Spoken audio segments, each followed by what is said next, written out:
Hello दोस्तों, मैं बीजेश कुमार आपका अपने channel NCERT for government exam में स्वागत करता हूं। दोस्तों देखिए इसी वीडियो में जो 6 फरवरी को एसएससी जीडी का एग्ज़ाम हुआ है थर्ड शिफ्ट का, दोस्तों इसको इस वीडियो में देखेंगे। ठीक ना, सभी रियल क्वेश्चन मिल गए हैं दोस्तों, तो उसको इस वीडियो में देखेंगे कि कौन कौन क्वेश्चन मिले हैं।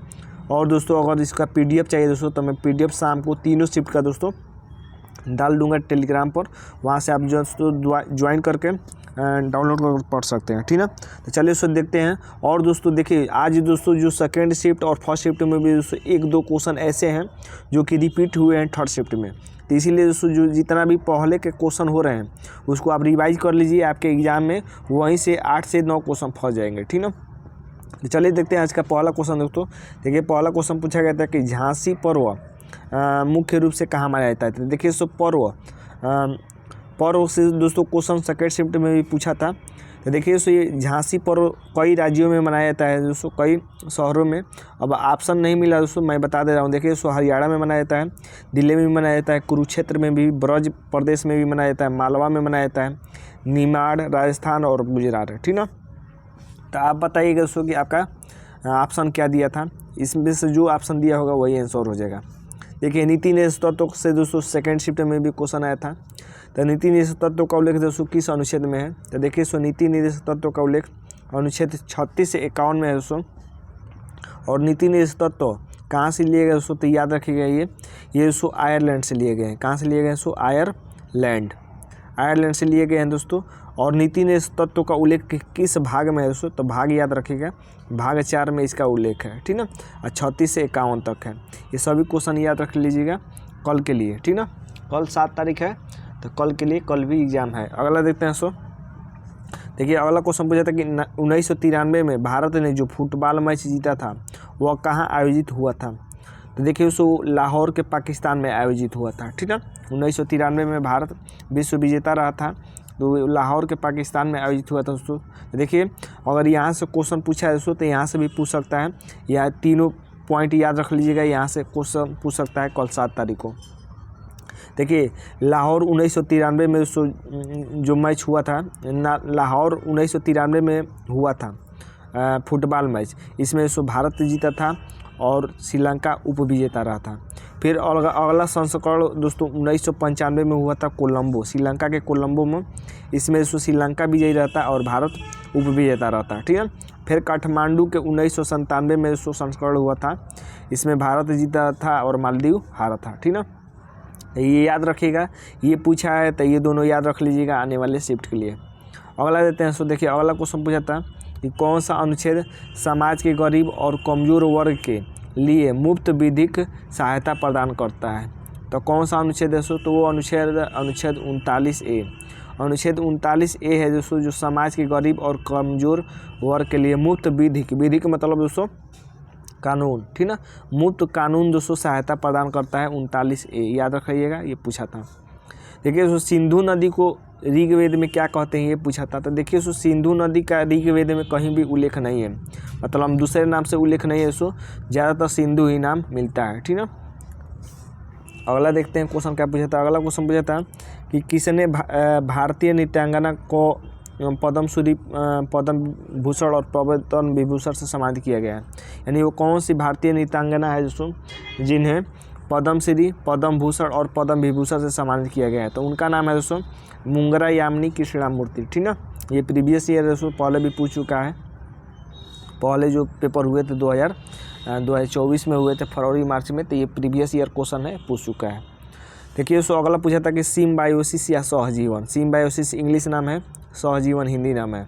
तो सिम्बायोसिस या सहजीवन की प्रक्रिया किस संबंध का संबंध किससे है। तो देखिए तो इसका संबंध है जैविक विज्ञान या पारिस्थितिक तंत्र से, इसका संबंध है सहजीवन का संबंध। ठीक ना, सहजीवन मतलब एक दूसरे पर आश्रित, वो उससे अपना भोजन भर लेगा और दूसरा वो उससे अपना भोजन कर लेगा, तो वही क्या कहलाता है, सहजीवन कहलाता है।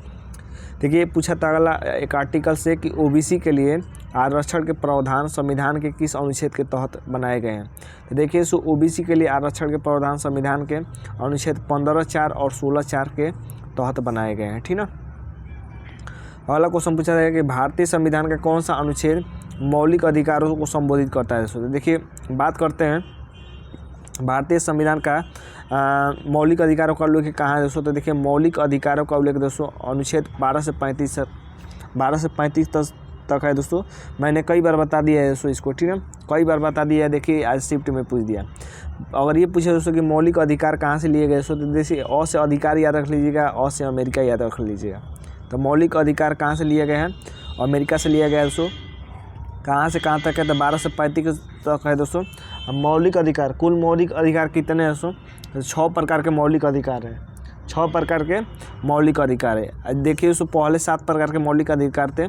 जो 7वां मौलिक अधिकार था दोस्तों संपत्ति का अधिकार, उसे 44वां संविधान संशोधन 1978 द्वारा हटा दिया गया था, ठीक है। तो ये भी याद रखिएगा आने वाले शिफ्ट के लिए। संपत्ति के अधिकार को हटाकर कहाँ जोड़ा गया है? तो 300 क में रखा गया है, ये भी याद रखिएगा। सभी महत्वपूर्ण क्वेश्चन बता रहा हूँ दोस्तों, इसको याद रख लीजिएगा आने वाले शिफ्ट के लिए। अगला क्वेश्चन पूछा था दोस्तों कि भारत के पूर्वोत्तर क्षेत्र में 7 सिस्टर में न्यूनतम जनसंख्या किसकी है? तो देखिए दोस्तों बात करते हैं 7 सिस्टर की। 7 सिस्टर मतलब दोस्तों पूर्व में 7 राज्य हैं दोस्तों। इसमें न्यूनतम जनसंख्या बात कर लेते हैं। तो 7 सिस्टर में न्यूनतम जनसंख्या है दोस्तों मिजोरम की। और 7 सिस्टर याद रख लीजिएगा कौन कौन है दोस्तों। तो एक तो ए से असम है, फिर ए से अरुणाचल प्रदेश है, ठीक ना, और एम से मणिपुर है सो, फिर एम से मेघालय है, फिर एम से मिजोरम है, ठीक ना, ट्रिपल एम है। उसके बाद नागालैंड है, उसके बाद त्रिपुरा है। तो डबल एम, ट्रिपल एम और NT ये याद रख सकते हैं, ये 7 सिस्टर हैं। अगला देखते हैं, देखिए अगला क्वेश्चन पूछा था कि मौर्य वंश का अंतिम शासक कौन था? देखिए मैंने कई बार बताया है, ठीक ना। तो मौर्य वंश का अंतिम शासक दोस्तों बृहद्रथ था। मौर्य वंश की स्थापना किसने की थी? ये भी याद रखिएगा, चंद्रगुप्त मौर्य ने दोस्तों मौर्य वंश की स्थापना की थी। और चंद्रगुप्त मौर्य के गुरु का क्या नाम था दोस्तों? मोस्ट इंपोर्टेंट है, याद रखिएगा, चाणक्य। चाणक्य इनके गुरु का नाम था दोस्तों। चाणक्य ने कौन सी पुस्तक लिखी है? ये भी याद रखिएगा। तो अर्थशास्त्र किसने लिखा है दोस्तों? तो ये लिखा है चाणक्य ने, ठीक ना। अगला देते हैं, देखिए अगला क्वेश्चन पूछा था कि पंडित रविशंकर का संबंध किससे था? तो देखिए सो पंडित रविशंकर का बात कर लेते हैं तो इनका संबंध सितार से था, ठीक ना। और मैंने यहाँ पर नाम लिख दिया है, इसको याद रख लीजिएगा आने वाले शिफ्ट के लिए कि जाकिर हुसैन का संबंध दोस्तों तबला से है। बिस्मिल्लाह खान का संबंध दोस्तों शहनाई से है। पन्ना लाल घोष बांसुरी से संबंध है। तो पन्ना मतलब पन्ना लाल कैसा है दोस्तों? बांसुरी कैसा है? लाल है, याद रख सकते हैं रिलेट करके। शिव कुमार शर्मा दोस्तों संतूर से है इनका संबंध, ठीक ना। तो ये याद रख लीजिएगा आने वाले शिफ्ट के लिए। और देखिए दोस्तों हरित क्रांति से क्वेश्चन पूछा था, क्वेश्चन कंफर्म नहीं मिल पाया दोस्तों, लेकिन मैंने लिखा है कि हरित क्रांति का जनक किसे कहते हैं। तो अब क्वेश्चन ये पूछा था कि कौन पूछा था दोस्तों, और बताइएगा आप ही, ठीक ना। तो देखिए दोस्तों हरित क्रांति का जनक दोस्तों MS स्वामीनाथन को कहा जाता है, MS स्वामीनाथन को कहा जाता है। और दोस्तों विश्व में पूछा कि विश्व में हरित क्रांति का जनक किसे कहा जाता है दोस्तों? तो विश्व में हरित क्रांति का जनक नॉर्मन ई बोरलॉग को कहा जाता है, ठीक है, ये भी याद रख लीजिएगा। अगला देते हैं, देखिए अगला पूछा था कि सानिया मिर्जा का संबंध किससे है? तो देखिए दोस्तों सानिया मिर्जा की बात कर लेते हैं दोस्तों।